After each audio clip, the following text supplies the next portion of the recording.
बदलल किछो देखबे नहीं करे छी तखन विश्वास केना है। धन्यवाद। की कहबन पति के खिताब करत पत्र मुदा चुकाने जिंदगी जाए। धन्यवाद निधि कुमारी का। ई तो हिनके नामे नहीं हिनका संग सब सोच में आबि गेल हैं। धन्यवाद। आप हम सब चली पुरुष ई समय की सपना छल आइ की देख रहल छी। निराश कोना भेल ने कोनो बैंकक नौकरी अछि दरमहो बेसिया कमीशनो भेटत ने कोनो प्रशासनिक सेवा में जुटल छी जे हमरा नाम पर लूट भरल अछि।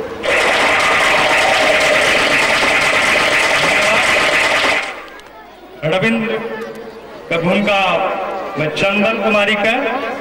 भाई मनु करतो रहे मुदा हृदय में रहे छे। मनुख कतौ रहू मनुख कतौ रहा मुदा हृदय वह रहे छे। ई कहलन चंद्रदेव।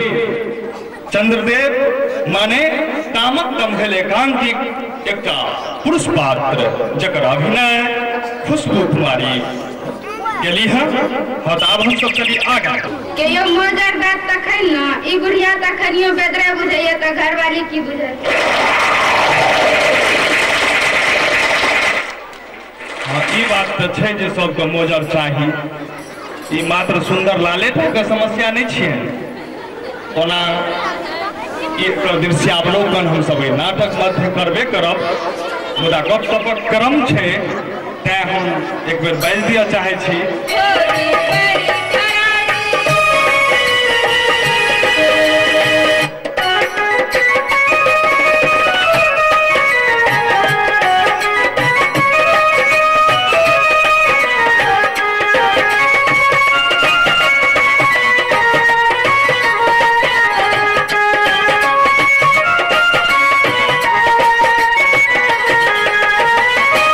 नशा में डर है नशा जहर है जीते जी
बलाट वाली जैना तू भर दिन खुरपी से घास छिलैत रहे जा तैना जे गपो के छिलबहक त घास जका उखड़त आ कि असलियान लोग जका छिड़िया के पसरिए जत।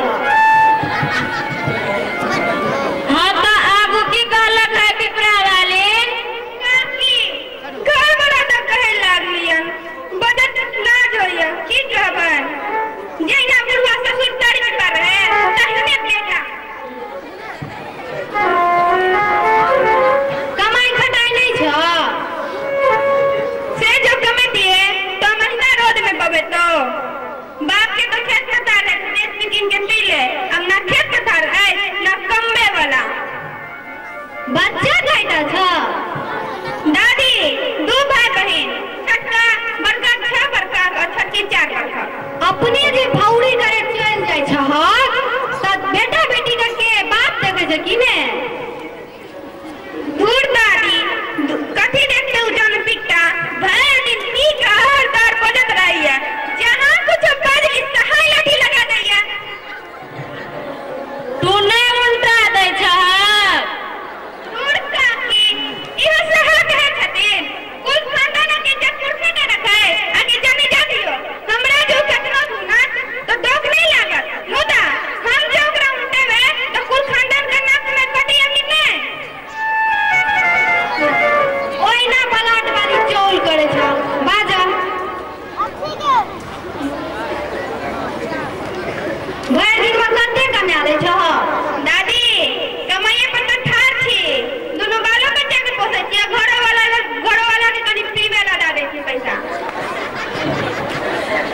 एहन सुतार घर वाला छ तो छोड़ दबक के नहीं रहे छ काकी मारलो जन ले छ तो घर वाला यहाँ का तू जे सब घर वाला से होइए से तो सब सुन है आप तो तू हुइस गला नहीं जे पहिने बुझल रहतिया जे तऊ लोहा लकर कारोबार गामे में करे छ त तोड़े देतिया ये कहां हटे बेच लखीन झंझारपुर के एकटा व्यापारी आबैया ओकरे झंझारपुर वाला ओ तो एक नंबर के गला काट है से की अनकर की कहबन अपने कहे छे 8 वर्ष पहले हमर बाप जानी खुआ के हंसली देले दुरागमन में आई हम दिन कटल 5 वर्ष पश्चात वही वेद में यहाँ हुआ हंसली बेचे लगलो रुपा के अधिए दाम देला छोड़ा दुनिया जहान गप सप अपन बाल बच्चा घर परिवार केना ठार रहत से कह केकरा कहब भल केकरा कहब भल कोई करैया अपना ले कनिया नैरो में यहाँ काज करे छल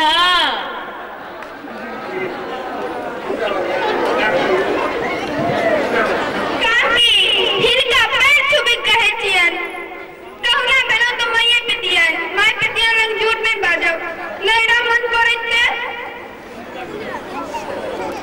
चुप किया देलक एठाम कोई अप्रूप पात्र अछि जे धखाय छ नैहर में के न खेले धुपाय दूर बुढ़िया नहीं तन एक पैर मजे में संकोच न होए ओइना बलाट वाली चोल करे छ बाजा दादी नैरा मन करे तो सुमारे कोइया बड़ माय बाप के दुलारू बेटी चलिए चारी भाई में करे बहिन चलिए बियाह करैत काल बाप देखा सुनी नहीं केने छलखू अंदर की कहबन दादी दो अपन कपारक जे कपार में सट के से है न होय हाँ से तो होय छे मुदा लोग तैयो लड़का लड़की के मिलान देख न बियाह करैये दादी सजमतिया बाप छले 78 वर्ष के भाजे पेड़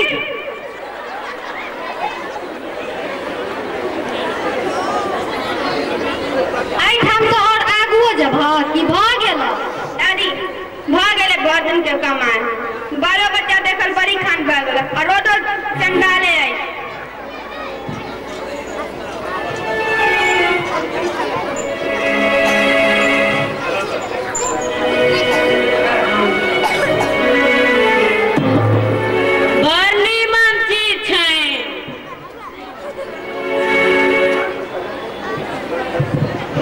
अब सभा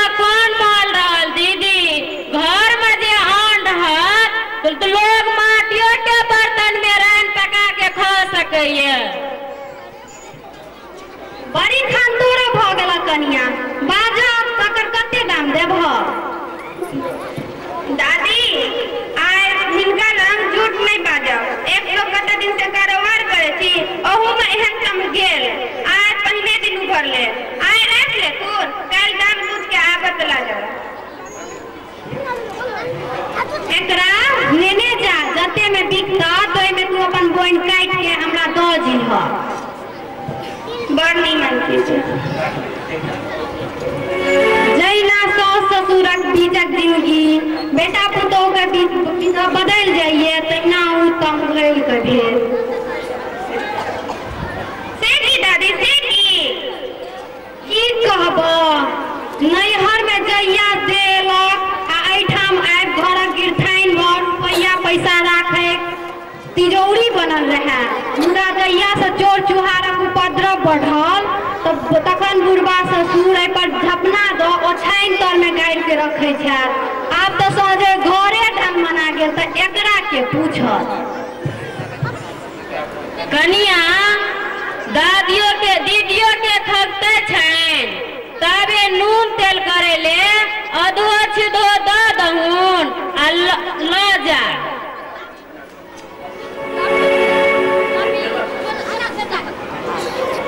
दादी एते तवे रख ले तून एक खेत काम पर से आवे छी रख और सब रखो देबे आ घोट पानी पी ले। अखन खाइयो पियो बेर भ गेल जो अखन नहीं आबी हैत न तो वही बेर में बेरू पार ला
संगीत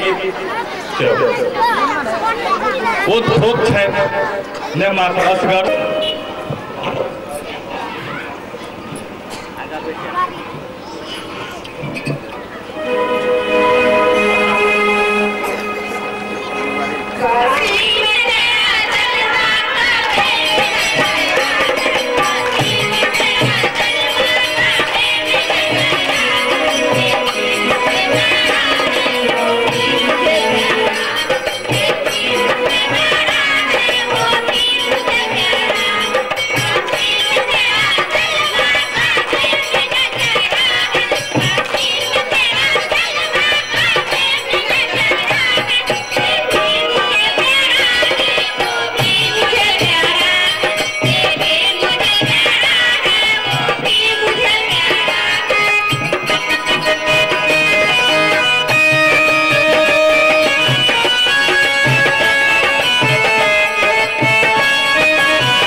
इसको बिठाओ रे लगा बैठो इसको बिठाओ बता सबको है लगा बैठो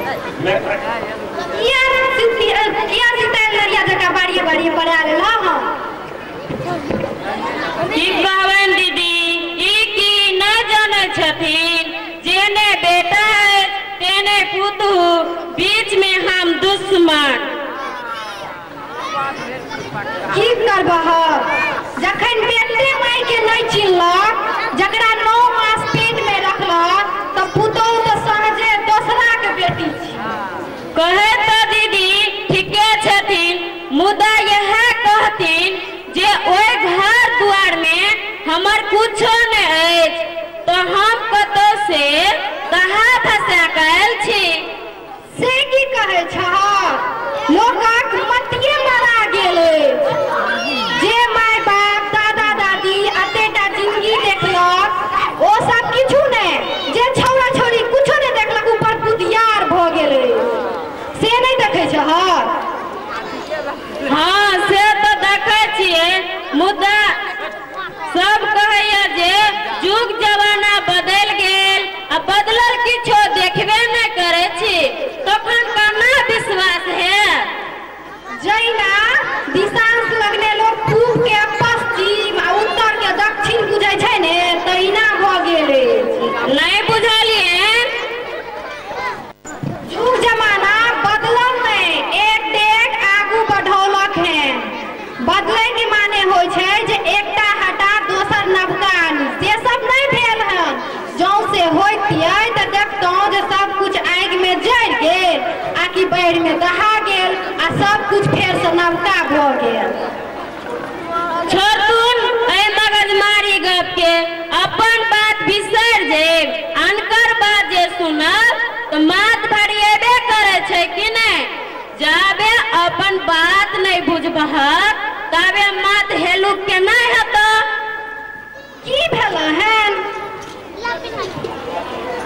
की कहबैन खेलरा खेलरी का गप दुनू एके रंगक अछि एतेक दिन मौगी का गप नीक लगे छल आब जे हुकुम चलबैया तो बकछुल लगे छै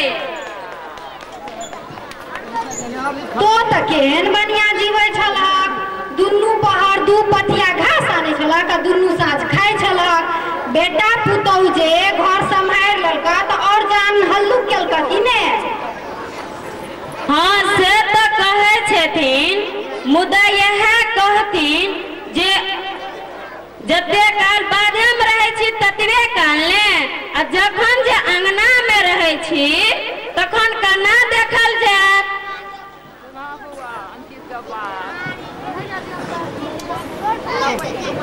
हमरा माय के देखलियै लोगन कतऽ गेलै हमर माय भाइ के दादी के हमर माय छै हैया त छौ दादी पूछी त दादी पूछी त करिया के हम छिटकले मुरे छै पूछी त अछालिया में छौ दीदी दीदी अछरवा के पुस्तुन जे हमरा माय बुझाया तखन तो अपन बनावल घर छी लक्ष्मी के सेवा करे छी वही पार लगौते हां तोरा माय ने बुझलिया आ कि अपने पुता के कपार पर चढ़ा ली जे तोरा कपार पर चढ़लो उ खुद का हमरा कपार पर नहीं चढ़त हारो चारू कात से हारले हैं तखन तू हमरा बुझबे छे आइ तक भेलौ जे माय के एकोटा तीरथ करा दी धन ई दीदी जे लाट में जनकपुरो कुशेश्वरो सिंहेश्वरो देखलौ गाँव पलाट वाली तहु बड़ बाजै छ अखन तक अपन उमेरक ठेकान नहीं छ किया बुढ़िया में बिगड़ल छ बौआ मैं पर किया बिगड़ब देखिए ना जे हाथ पर अते पाइन अछि जे 15 हम दिन बेटा के नाम कोचिंग में लिखाब तै पर से कन्यादानी करलो त सोहो ससुराल से आबि गेल अछि दीदी आ धक्कर कट्टा के पुस्तून दीदी बात छपे के बजे छै ई दुनूटा चाहे गाय बेची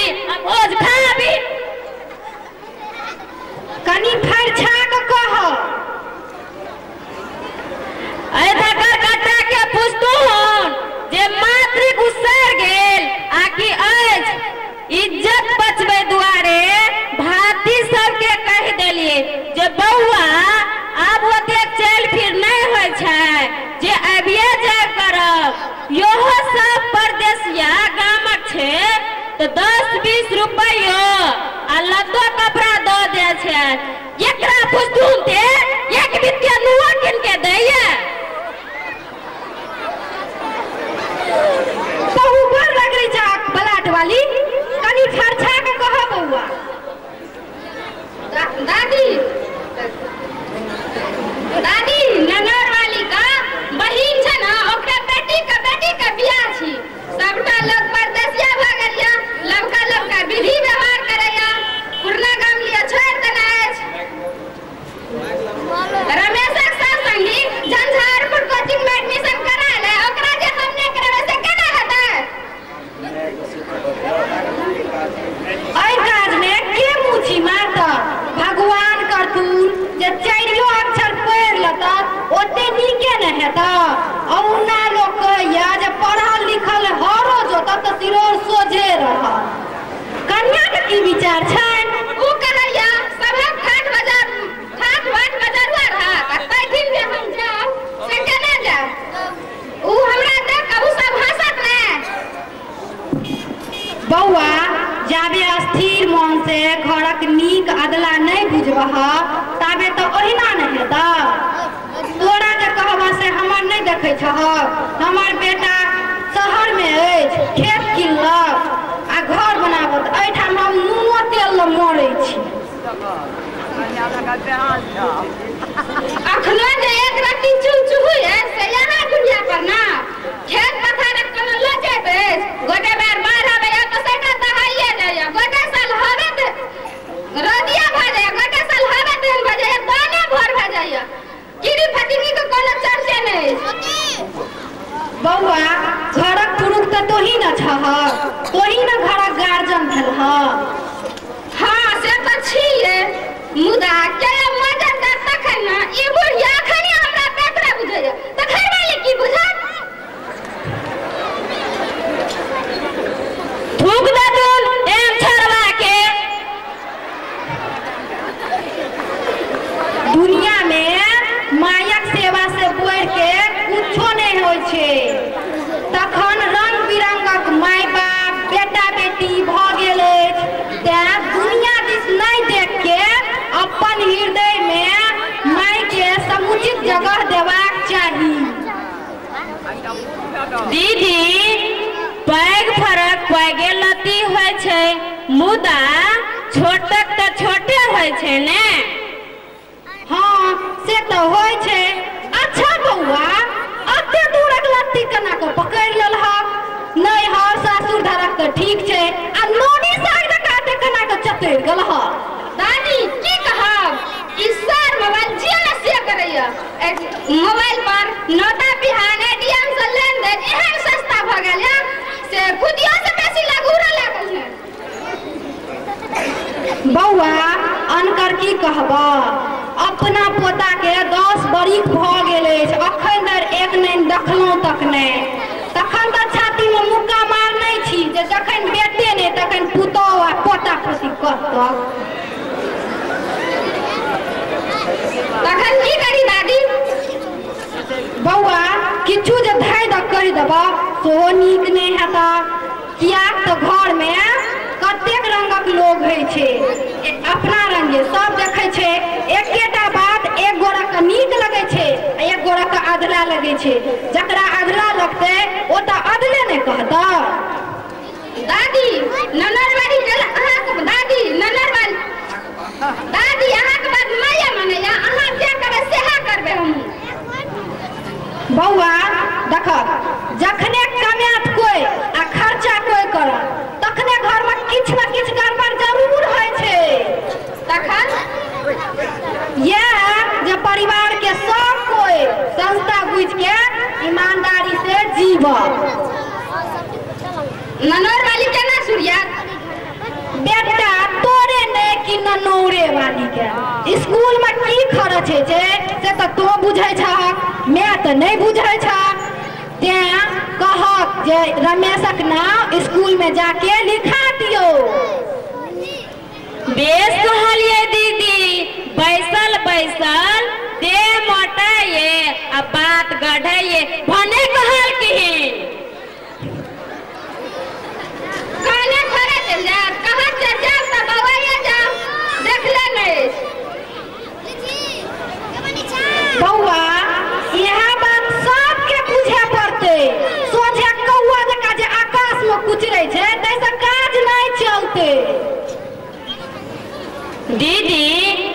कहतुन ने जे हाट पर 2 सेर सीम आ भाटा किने ल जेते तो संगे दुनू गरा जेते आ स्कूल में जाकर नाओ जे लिखा देते से नहीं हेते तै काल पाग उतर जेते।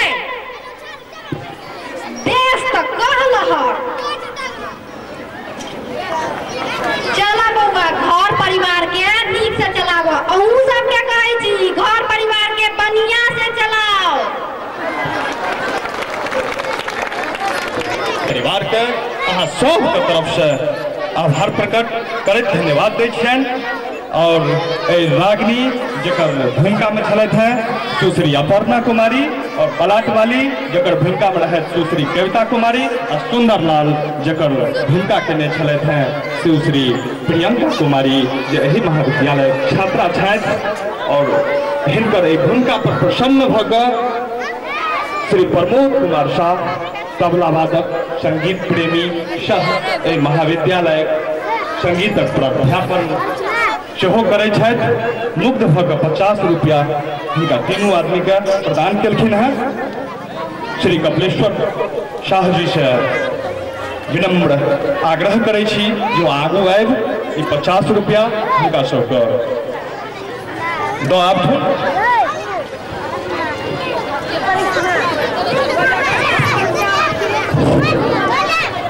महाविद्यालय परिवारक ओर से महानुभाव लोकन के धन्यवाद देल जाइत अछि। एगोटे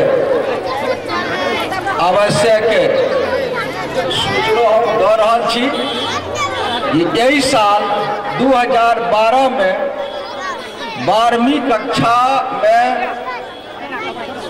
150 गोट छात्रा परीक्षा में सम्मिलित भेल छल।